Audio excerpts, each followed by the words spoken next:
امی کی بینش کو میری بات ہونے سے پہلے ہی بینش خود سامنے آ گئی اور بولی، آپ ہی مجھ سے پوچھئے نا کہ کیا ہوا ہے۔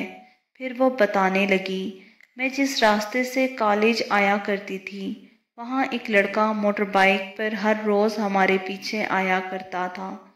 خالدہ میری دوست کا گھر راستے میں پڑتا تھا، تبھی ہم دونوں اکٹھی کالج سے نکلتی تھیں۔ ہمیں بہت غصہ آتا تھا جب وہ اس لڑکے کو اپنے پیچھے آتا دیکھتی تو میں برقع اٹھاتی جبکہ خالدہ بغیر برقع ہوتی تھی۔ اس لڑکے کا نام ہمیں ہرگز معلوم نہیں تھا۔ تبھی خالدہ نے اس کا لقب آوارہ گرد رکھ دیا۔ جب وہ پلٹ کر دیکھتی تو کہتی، بینش تیز چلو، وہ کمبخت آوارہ گرد پھر رہا ہے۔ وہ آوارہ دراصل خالدہ کے پیچھے آتا تھا کیونکہ اس کی توجہ میری سہیلی ہی کی طرف رہتی تھی۔ وہ اسی پر زیادہ تر فکریں کرتا تھا۔ اسی پر زیادہ تر فکریں ہونے کی وجہ سے اگر وہ کالی چادر اوڑھتی تو کہتا کالے بادلوں میں چاند چھپا ہے، اور اگر وہ سفید لباس پہنتی تو کہتا کہ آج تو چاند کی طرح حوروں کا لباس پہنا ہے، کہیں تم حور تو نہیں ہو۔ غرض وہ ہر طرح سے ہمیں زج کرنے کی کوشش کرتا تھا۔ وہ اچھے کردار کا نہیں تھا کیونکہ بہت واہیات گانے اپنے پاکٹ پر ریکارڈر میں لکھائے رکھتا تھا، مگر ہم اس طرح ظاہر کرتی جیسے ہم اس کا کوئی نوٹس نہیں لیتی۔ ایک دن تو اس نے حد ہی کر دی، موٹر سائیکل خالدہ کے قریب روک کر اسے لفٹ کی پیشکش کی، اور جب وہ پیچھے ہٹی تو اس کے بہت قریب موٹر سائیکل آنے لگا۔ وہ گھبرا گئی اور اس کے ہاتھ سے کتابیں گر گئیں۔ وہ دوڑ کر میرے پیچھے جھک گئی۔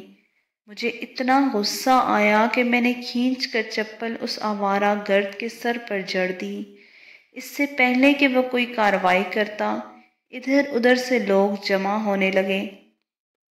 اپنی پٹائی کے ڈر سے وہ بھاگ کھڑا ہوا، مگر جاتے جاتے اس نے جھپٹ کر میرا پرس چھین لیا اور یہ جا وہ جا۔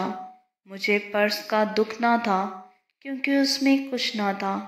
طالب علمی کے زمانے میں پرس میں 2-4 روپے ہی ہوتے یا پینسل وغیرہ، البتہ اس میں میرا شناختی کارڈ تھا جس پر میرا نام اور گھر کا پتہ لکھا تھا، بس اسی کا مجھے دھڑکا تھا۔ اس حادثے کے بعد وہ دوبارہ ہمیں کبھی دکھائی نہیں دیا۔ ہم نے سمجھ لیا کہ وہ ڈر گیا ہے، اب ہمیں وہ تنگ نہیں کرے گا۔ فائنل ایئر کے پیپر ختم ہوئے تو میں گھر بیٹھ گئی۔ ان دنوں یوں بھی شہزاد سے رشتہ ٹوٹ جانے پر مجھے بہت غم اور خود سے لا تعلقی سی تھی۔ رشتے آتے تھے مگر میں دلچسپی نہ لیتی تھی۔ اماں کچھ بتانے کی کوشش کرتی تو میں چڑ کر کہہ دیتی کہ جہاں مرضی بھی کر دیں، مجھ سے کیوں پوچھتی ہیں۔ انہی دنوں میرے لیے ایک رشتہ آیا، سنا کہ بڑے امیر لوگ ہیں، لڑکا تعلیم یافتہ ہے۔ اماں نے ہاں کر دی۔ انہوں نے جلد ہی شادی کی تاریخ مانگ لی۔ ابا نے بہت روکا کہ غیر لوگ ہیں، جلد شادی غلط ہوتی ہے، مگر والدہ مجبور تھیں کیونکہ یہ لوگ جہیز نہیں لے رہے تھے۔ صرف لڑکی کو بہو کے طور پر رخصت کر کے گھر سے لے جانا، اور ابھی تو آپا بھی بیٹھی تھیں، ان کا رشتہ نہیں ہو رہا تھا۔ امی نے سوچا کہ ایک بیٹی کا فرض ادا ہو رہا ہے اور خوشحال گھرانہ ہے، امیر ہیں، ان کے توسط سے بڑی کا رشتہ بھی اچھے گھر میں ہو جائے گا۔ ایک دن میں نے آپا سے پوچھا بھی تھا کہ آپ نے لڑکا دیکھا، کیسا ہے؟ وہ بولی، بہت اچھا، دراز قد، خوبصورت شکل و صورت کا ہے، کہو تو تصویر منگوا دوں؟ مگر میں نے منع کر دیا کہ جب نصیب میں یہی ہے تو اب تصویر کا کیا دیکھنا، پہلی منگنی تو راز نہیں آئی، اب جس سے بھی شادی ہو جائے کیا فرق پڑتا ہے۔ جب اماں ابا بہنوں سبھی نے دیکھ لیا تو میں نے کیا دیکھنا، لڑکے نے بھی تو مجھ کو دیکھنے کی بات نہیں کی، اپنے گھر والوں کی پسند پر بھروسہ کر لیا۔ جب چچی نے منگنی برقرار نہ رکھی تو میرے والدین نے کہیں تو میری شادی کرنی ہی تھی نا۔ شادی کے دن میں بے حس بیٹھی، دل کہیں تھا دماغ کہیں تھا۔ جب وہ شادی کے دن کمرے میں آیا اور اس نے میرا گھونگھٹ اٹھایا تو میں چونک پڑی۔ مجھے تو اپنی آنکھوں پر یقین نہیں آ رہا تھا۔ یہ تو وہی آوارہ گرد تھا، اس نے ہی آتے دیکھا۔ محترمہ، تمہاری چپل کھانے کے بعد قسم کھائی تھی کہ اس احسان کا بدلہ ضرور دوں گا جو چپل کی مار سے مجھ پر قرض ہو گیا تھا۔ اس قرض کو اتارنے کے لیے تمہاری کھوج لگائی اور رشتہ بھیجا۔ یہ خوش قسمتی کہ رشتہ قبول ہوا اور مجھ کو آج آپ کا وہ احسان اتارنے کا موقع مل گیا۔ سہاگ رات تو خیر میں تمہاری خراب نہ کروں گا، البتہ اگلے دن سوچوں گا کہ جو عورت بھرے بازار میں مجھے چپل مار سکتی ہے اس کے ساتھ آگے زندگی گزارنی چاہیے یا نہیں۔ یہ تھا میرا جرم آپا۔ بینش نے دوپٹے کے پلو سے اپنے آنسوؤں کو جذب کیا۔ مجھے بہت دکھ ہوا ہے۔ میں نے اسے گلے لگایا اور بولی، کاش بینش میں تمہارا دکھ دور کر سکتی، لیکن یہ میرے بس میں نہیں ہے۔ بھائی شہزاد بھی تمہاری طلاق کا سن کر بہت افسردہ ہے۔ وہ کسی دن ابا جان کے ساتھ تایا ابو اور تائی کے پاس آئیں گے۔ گھر جا کر میں نے والدین کو تمام صورتحال بتائی۔ والدہ تو خاموش رہیں، لیکن ابا کی آنکھوں میں نمی تیر گئی۔ بینش کوئی غیر نہ تھی، ان کے سگے بھائی کی بیٹی تھی جس کو وہ اپنی اولاد کی طرح چاہتے تھے۔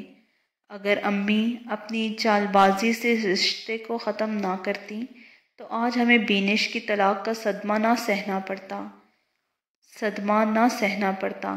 اس واقعے کے بعد میں نے نوٹ کیا کہ بھائی جان مجھے بجھے اور گمسم رہنے لگے۔ منگنی ٹوٹنے اور بینش سے شادی نہ ہونے کا دکھ تو انہوں نے کسی طور پر جھیل لیا تھا، لیکن اب بینش کی طلاق کا افسوس ان کو اندر ہی اندر کھائے جا رہا تھا۔ سچ ہے کہ جو ساتھی پیارا ہو خواہ انسان حاصل کر سکے یا نہیں، لیکن دل میں سچا پیار ہو تو اپنے محبوب کی جدائی سے زیادہ اس بات سے بے چین رہتا ہے کہ میرا محبوب اجڑ گیا، پھر اسے اپنی خوشی بھی خوشی نہیں لگتی۔ بھائی کو بھابھی کے روٹھ جانے کا دکھ تھا۔ ہم بھی چاہتے تھے کہ جب شہزاد بھیا کی شادی ہو چکی ہے اور گھر آباد ہو گیا ہے تو آباد ہی رہنا چاہیے، اب اس گھر کو اجڑنا نہیں چاہیے۔ ہم نے کبھی یہ نہیں سوچا کہ اگر ہماری بھابھی ہمارے ساتھ گھل مل کر نہیں رہتی اور ہمیں اہمیت نہیں دیتی تو نہ صحیح، یہ دونوں تو ایک دوسرے کے ساتھ ہنسی خوشی زندگی بسر کریں، یہی بہت ہے۔ امی اور ابا نے بہت کوشش کی، کئی بار بہو کو منانے بھی گئے۔ ان کے والدین نے کہا ہم تو آپ سے ناراض نہیں اور بس ہماری بیٹی کو راضی کر لیں، ان کو کچھ گلے شکوے ہیں آپ سے۔ امی نے کہا کہ آپ کی بیٹی نے گھر کا مطالبہ کر دیا تھا، ہم نے کہا کہ تم اسی گھر میں رہو، ہم کرائے کے گھر میں چلے جاتے ہیں، ہماری بہو علیحدہ رہنا چاہتی ہے۔ بے شک رہے۔ تب بھی بہو نے اعتراض کیا کہ آپ لوگوں کا گھر میرے رہنے کے لائق نہیں، میں ایک عالی شان بنگلے سے آئی ہوں، تنگ گھر میں نہیں رہ سکتی۔ میرے بیٹے نے یہ فرمائش بھی پوری کر دی۔ اب بھی آپ کی صاحبزادی خوش نہیں ہے تو بتائیے کیا کریں؟ بھابھی بولی، مجھے آپ کے بیٹے سے شکایت ہے کہ وہ مجھے سہولیات فراہم نہیں کرتا جن کی میں عادی ہوں۔ بیوی کو ہر طرح کا آرام پہنچانا تو شوہر کا فرض ہے نا؟ پر بیٹی نتاشا، جتنی اس کی تنخواہ ہے وہ اسی قدر آپ کو آرام پہنچا سکتا ہے نا؟ بنگلے میں رہنے کا کرایہ بھی یہ بہت مشکلوں سے ادا کرتا ہے، تبھی تو تمہاری دوسری فرمائشیں پوری نہیں ہوتی۔ میری کوئی بہت بڑی فرمائش نہیں آنٹی، میں ہر ماہ زیورات کے سیٹ خریدنے کی تو ان سے فرمائش نہیں کرتی۔ ہر ماہ چند اچھے نئے برانڈ کے جوتے پرس وغیرہ ہی تو ہر بیوی لیتی ہے نا۔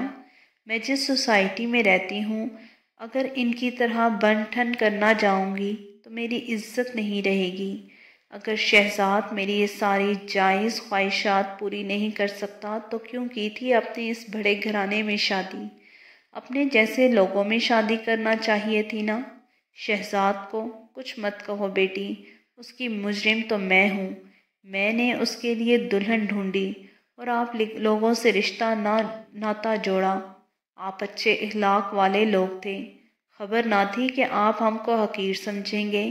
تب تو آپ کے والدین نے میرے بیٹے کا رشتہ پسند کر لیا تھا۔ یہ آفیسر ہے، انجینئر ہے، اس کا مستقبل روشن ہے۔ اب کیوں ہم آپ کے معیار کے نہیں رہے؟ انسان محنت کرتا ہے تو رفتہ رفتہ ترقی کر کے مستقبل بنا ہی لیتا ہے۔ اس میں تھوڑا سا تو وقت لگتا ہے نا۔ ارے یہ رفتہ رفتہ والا معاملہ آپ رہنے دیں آنٹی۔ جب اچھا کھانے پینے سجنے سنورنے کو نہ ہوگا تو انسان کے پاس کچھ نہ ہو، اور جب تک مستقبل شاندار ہوگا تب تک خواہشات ختم ہو جائیں گی، آرزوئیں مٹ جائیں گی، ہم ادھیڑ عمر ہو جائیں گے، تو پھر زندگی کا کیا لطف رہے گا؟ آنٹی مجھے نہیں یہ چاہیے کچھوے کی چال جیسا شاندار مستقبل، مجھے بس طلاق چاہیے۔ نتاشا بھابھی کے اس مطالبے پر سبھی حیران رہ گئے۔ امی کی لالچ کا جواب بہو کی طرف سے بھی لالچ سے ملا، گویا جیسا بویا ویسا ہی کاٹا۔ نتاشا کو اس کے ماں باپ نے بھی سمجھایا، کیونکہ شہزاد بھائی کو وہ اچھا جانتے تھے، اور ہم ایسے بھی گئے گزرے لوگ نہ تھے، خوشحال تھے، اپنا مکان تھا، میرا بھائی تعلیم یافتہ تھا، برسرِ روزگار تھا، آفیسر تھا، مگر ابھی چھوٹی آفیسر تھا، کیونکہ ابھی بھی انہوں نے اپنے کریئر کی ابتدا کی تھی۔ جب بات نہ بنی تو میرے والدین اپنا سا منہ لے کر آ گئے۔ انہوں نے شہزاد کو بتایا کہ بہو کے والدین تو ٹھیک سوچ رکھتے ہیں، مگر نتاشا کی سوچ نئے زمانے کی ہے، وہ کوئی بات سننے اور سمجھنا نہیں چاہتی۔ کہتی ہے کہ تم یہ مکان فروخت کر کے اس کے لیے شاندار گاڑی اور نیا بنگلہ خرید کر اس کے نام کرو، تبھی صلح ہو سکتی ہے۔ اگر تمہیں یہ منظور ہے تو ٹھیک ہے، ہم سڑک پر آ جائیں گے، کوئی بات نہیں، تم بیوی کے خواب پورے کر کے اپنا گھر آباد کر لو۔ نہیں ابو، یہ مجھ سے بالکل نہیں ہوگا۔ ماں باپ کو کرائے کے گھر میں رکھوں اور ان کی بڑھاپے کا ٹھکانہ ان کے سر کی چھت سے ان کو محروم کر دوں؟ یہ گھر بھی تو میں نے نہیں بنایا، آپ نے اپنی محنت سے بنایا تھا۔ کیا اس لیے کہ آپ کی بہو کی خوشنودی کی خاطر بڑھاپے میں سڑک پر آپ آ جائیں؟ ایسا ہرگز نہیں ہوگا۔ مجھے نتاشا کی یہ شرطیں منظور نہیں۔ اگر میں آج اس کی یہ خواب پورے کر دوں گا تو کل وہ اور خواہشیں کرنے کا تقاضا کرے گی، کیونکہ ایسے لوگوں کی خواہشوں کا کوئی کنارہ نہیں ہوتا، اور ان لوگوں کے ساتھ عمر بھر رہنا آسان نہیں ہے۔ اب تو ہماری اماں بھی سکتے میں تھیں کہ انجانے میں کیسا غلط فیصلہ کر دیا۔ بس اس طرح نہ چاہتے ہوئے بھی بھائی جان نے نتاشا کو طلاق دے دی۔ وہ جو کہتے ہیں نا کہ اللہ تعالیٰ جوڑے آسمان پر بناتا ہے، وہ بات صحیح ہے۔ اللہ کی طرف سے بھائی اور بینش کا جوڑا بنا تھا، مگر انسان کی اپنی نادانیاں، جہیز کے لالچ نے میری اماں سے غلط فیصلہ کروایا۔ لڑکی والوں نے سوچا کہ لڑکا انجینئر ہے، پر یہ نہ سوچا کہ ہماری لڑکی کسی اور طرح کی طرز زندگی کی عادی ہے، لڑکے والوں کے طرز زندگی میں نہ مل سکے گی۔ ماں باپ کو یہ بھی سوچنا چاہیے کہ لڑکی جس گھر جائیں اس گھر کا ماحول ان کے جیسا ہو، اور حیثیت میں برابری لازم ہے، تاکہ اونچ نیچ، برتری کمتری کا تصور ان کی ازدواجی زندگی میں حائل نہ ہو۔ جو ہونا تھا سو ہو کر رہا۔ اس کے بعد والد صاحب تایا ابو کے گھر گئے، بڑے بھائی سے معافی مانگی، اور ایک بار پھر ہماری اماں نے تائی کے آگے اپنی جھولی پھیلا کر بینش کا رشتہ شہزاد کے لیے مانگا۔ اماں کو سبق تو مل گیا تھا، لہٰذا بیٹے کی خواہش کو مد نظر رکھ کر انہوں نے بھی منت سماجت سے کام لیا، اور اس طرح سے دونوں کی ہنسی خوشی شادی ہو گئی، اور دونوں ایک دوسرے کے ساتھ اچھی زندگی بسر کرنے لگے۔ بس یہ ذہن میں رکھے کہ کہ رشتوں کو انا کی بھینٹ مت چڑھائیں۔